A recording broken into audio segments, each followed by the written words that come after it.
Mais je vous propose de faire un premier petit tour d'horizon avec cette première table des ailes ancrées dans le patrimoine, dans le territoire, comme l'a dit le directeur général. Est-ce que ça suscite en vous des réflexions, des interrogations? Il y a 2 micros en salle, donc surtout prenez-les, prenez la parole. C'est le moment. Donc on commence par la tribune. Philippe Van Lier pour Héritage. Il faut qu'il soit levé, oui. Levé, voilà. Oui. Non, je voulais juste rebondir sur la présentation de M. Comte. Dans notre réseau, nous avons une association qui s'appelle l'Association des anciens avions d'Avor, dont le maire est le lieutenant-colonel Blanchard. Et il a bâti son association en particulier sur une activité qui a consisté à retrouver tous les pilotes, qu'ils soient français, allemands ou autres, qui ont perdu la vie dans la zone d'Avor. Il a désigné tous les noms de rues avec les noms de ces gens-là, entre autres, et il a ajouté à cela la possibilité pour les familles de commémorer les gens qui sont, dont la plaque est dans le village d'Avor. Hein, donc voilà. La 4A. D'accord. Est-ce que nos 3 intervenants ont un message à faire passer par rapport à peut-être quels sont les points forts quand on est sur le territoire, ou même les difficultés? Michel en a parlé, c'est pas forcément de trouver des subsides et d'avoir des gens, ça peut être beaucoup de procédures administratives, etc. Mais est-ce que vous avez des messages plus précis à faire passer éventuellement sur... Oui, je t'en prie, oui. Vous m'entendez? 1, 2. Il faut qu'il soit levé. Vous m'entendez? Oui, c'est bon. Ça marche. Voilà. Donc, oui, ce que je disais tout à l'heure, moi je suis surpris, j'ai été surpris en créant cette association de voir combien, contrairement parfois à ce que j'entends, combien on peut trouver de bonne volonté pour nous aider à travailler sur des sujets qui passionnent. Que les gens soient passionnés, mais l'avantage c'est dans le monde de l'aéronautique, en général, on est toujours été passionnés. Donc ça pose moins de problèmes. J'ai été impressionné de voir le nombre d'idées qui arrivent à fuser uniquement en échangeant. Et donc, encore une fois, c'est moins les idées. Les moyens, je gère un petit peu, on est d'accord. C'est pas toujours facile de trouver des subventions, de trouver les moyens financiers, surtout sur des gros projets.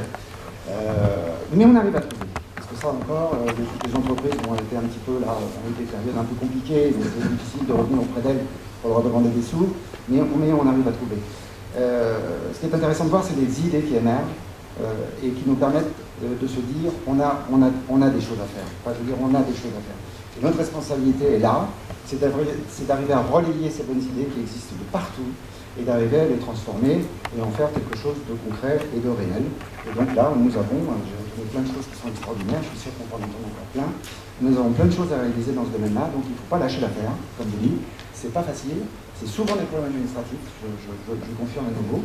Mais les problèmes administratifs sont plus des problèmes de temps qu'il faut savoir gérer. C'est-à-dire qu'on arrive à avancer sur les dossiers, mais avec l'administration, en général, c'est toujours plus long que ce qu'on devrait bien que ce soit au départ. Donc plutôt après, il faut être, voilà, ça vous savez de quoi je parle, il n'y a aucun problème, il n'y a que des gens courageux ici dans la salle, il n'y a pas de problème.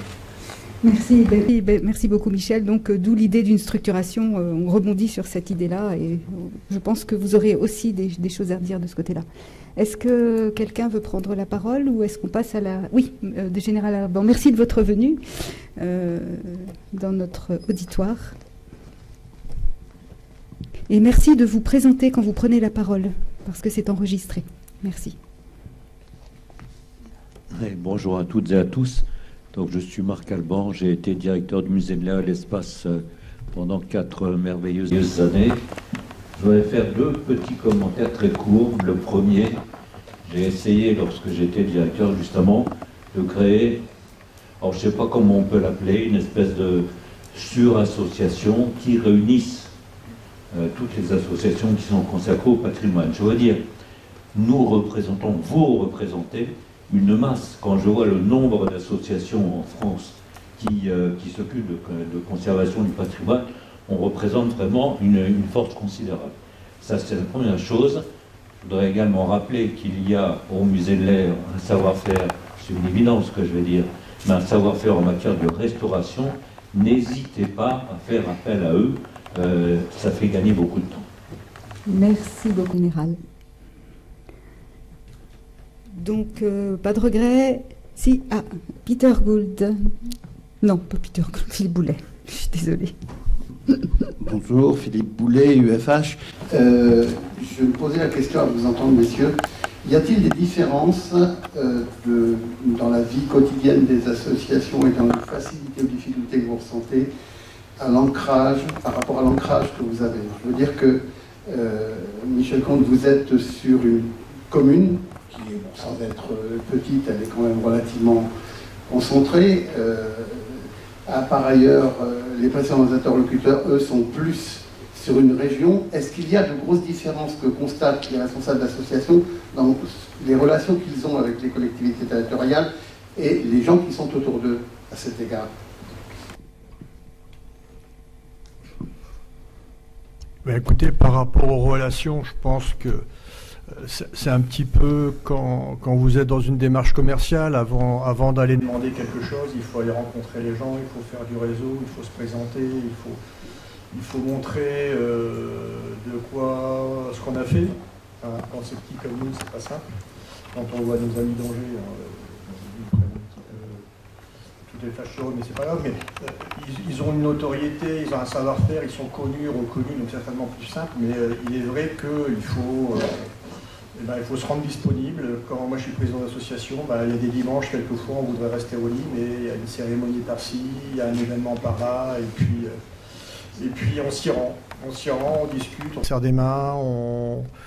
Quelquefois, les choses sont beaucoup plus simples et elles peuvent se débloquer plus facilement lorsqu'autour d'un café ou d'un jus de fruits, on discute de quelque chose que de s'envoyer des dizaines de mails et de coups de fil qui, quelque part, sont chronophages pour tout le monde. Hein. Nous, on est une association, je parle pour ma paroisse, où on est une trentaine de membres, c'est pas beaucoup. On n'a que 3 retraités, hein, donc il y a 27 actifs. Donc c'est vrai que, comme on disait, la partie administrative, c'est beaucoup de temps, quoi qu'on ne s'en rende pas compte. Quand le membre est là, entre guillemets, en consommateur, pour lui, c'est pas normal que ça avance pas aussi vite, ou c'est pas normal que les décisions ont été prises, mais derrière, c'est du temps. Donc voilà, c'est se rendre disponible et puis faire du relationnel et puis entre guillemets, c'est faire de la politique, hein, tout simplement. Le MAPICA, voilà, Loïc. Ouais. Oui, simplement, il me semble que quand on est, comme nous, très impliqué dans une association, on a l'impression que tout le monde est au même niveau que nous en termes de connaissances et en termes surtout de visibilité. En fait, c'est sans arrêt à recommencer, avec tous les interlocuteurs, il faut toujours remettre les choses en perspective et toujours y aller parce que en fait on a l'impression d'être connu, puis finalement on n'est pas tant que ça. Hein. Combien de fois j'ai vu des visiteurs qui disaient j'habite dans le coin et pourtant je viens simplement d'identifier votre existence. Donc voilà, c'est surtout ça. Et puis juste ce que je disais tout à l'heure avec les élus, c'est sûr que là aussi, il faut recommencer sans arrêt. C'est sans plus, je vois que François est éloquent. Parce qu'il y a ou des changements d'élus, ou des choses qui sont...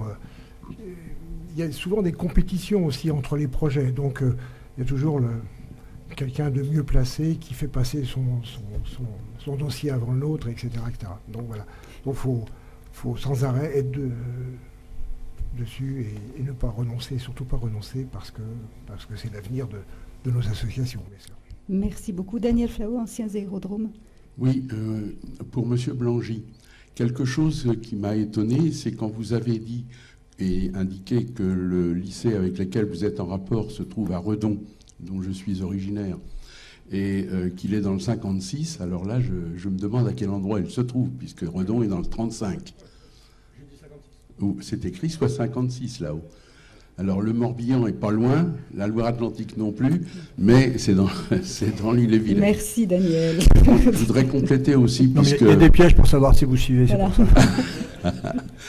Je voudrais citer aussi au MAPICA que vous avez sur la Baule Madame Valin, qui est la fille du général Valin.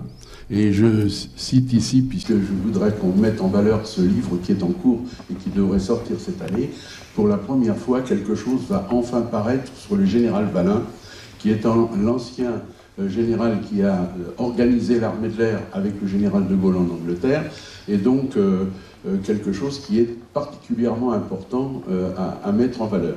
Et le capitaine qui est parmi les écrivains est ici présent, et j'aimerais bien qu'il en parle un instant.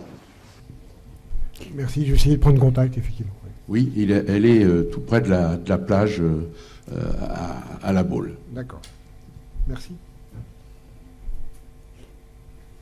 Donc François Blondeau. Oui, alors moi je vais soutenir un petit peu Loïc et Bernard, un petit peu tirer un petit peu à contre-pied de ce qu'a dit Michel Comte, c'est que les sous c'est pas si facile que ça à trouver. Moi je me rends compte d'une chose, c'est que notre musée a beaucoup de sponsors hors aviation, et qu'au niveau des collectivités, là je rejoins Loïc, il faut remettre le couvert sans arrêt, parce que non seulement c'est une histoire d'élus, mais c'est aussi une histoire de gens dans les cabinets qui changent régulièrement, qui changent de poste. Je suis, à titre personnel, président du pôle patrimoine régional Pays de la Loire, et je passe à peu près 1 à 2 jours par semaine, en ce moment, à prendre contact avec tous les gens qui s'occupent du patrimoine, et généralement qui s'occupent aussi de la culture. Et là, on a une grosse antinomie, c'est que les gens qui s'occupent de la culture, notamment la région Pays de la Loire, délaissent, là je ne vais pas être méchant, délaissent un petit peu le patrimoine. Donc il faut prouver ce qu'on est, il faut se structurer. On parlait tout à l'heure de réseaux sociaux, nous à Espace Air Passion, j'ai ma pomme qui s'occupe uniquement des relations quasiment avec les élus, etc. Il faut prouver ce qu'on est, il faut tout le temps remettre le couvert, j'ai bien aimé l'expression de Loïc, c'est ça, c'est exactement ça, et essayer de ne pas faire trop de politique, attention. Et surtout aussi se structurer. Nous on a un responsable Espace Air Passion, on a un responsable réseaux sociaux, internet, et surtout la communication aussi interne, faire comprendre à nos membres que bien souvent on disait tiens t'es dans ton bureau, tu fous rien. Alors je suis dans le bureau effectivement à Espace Air Passion, mais je suis aussi chez moi. Il y a des membres aussi qui sont là, il y en a un à côté de moi là, qui bosse beaucoup devant son ordinateur. C'est aussi un gros problème de communication interne vis-à-vis des membres. Si vous voulez les garder, il faut leur expliquer ce qu'on fait. On a une lettre de communication interne qui marche très bien, qui s'appelle le briefing. Et les gens apprécient beaucoup et marchent beaucoup mieux dans la combine. C'est-à-dire quand on leur demande un service, ils sont toujours là. Voilà. Merci beaucoup François. Oui. Oui, c'est bien. Oui, pendant très longtemps, j'ai travaillé avec beaucoup d'associations. Et le message fort que je veux faire passer, c'est nous demandons beaucoup. Essayons plutôt de dire j'ai besoin d'eux, parce que là, à partir du moment où vous dites j'ai besoin d'eux, on voit les portes se fermer. Dites ce que vous apportez à votre collectivité, à votre territoire. Jésus l'a dit avant moi il y a 2000 ans, bon, ça n'a pas réussi, mais ce qui est très important, c'est de montrer que vous êtes quelqu'un qui apporte. Il y a tellement de gens qui demandent donnez-moi, alors que quand vous dites nous apportons. Quand on restaure un avion, nous n'avons pas restauré un avion, nous avons participé à l'histoire de notre coin de France. Vous voyez, c'est une question de vocabulaire, et c'est très difficile à faire passer à certains de nos bénévoles qui sont d'extraordinaires mécaniciens ou menuisiers, mais pas vraiment des communicants. C'est quelque chose que François fait très bien, que Laetitia, notre directrice, fait très bien maintenant. Toute une équipe, on a compris cela, et ça, c'était le message fort que je voulais vous faire passer. Nous apportons et nous ne demandons rien. Merci beaucoup, Christian, c'est très vrai. Une dernière intervention, puis on va avancer. Oui, alors, deux dernières petites interventions, alors. Merci. C'était dans le fond de la salle avant. Oui. Bonjour. Oui. Vous m'entendez? Oui, je veux bien que vous vous présentiez, merci. Je suis Philippe Desrubeaux, des LR6iennes. Donc je voulais demander à tous les restaurateurs d'avions le profil des gens que vous recrutez ou que vous trouvez pour travailler sur ces avions. Parce que ce ne serait pas que du bricolage.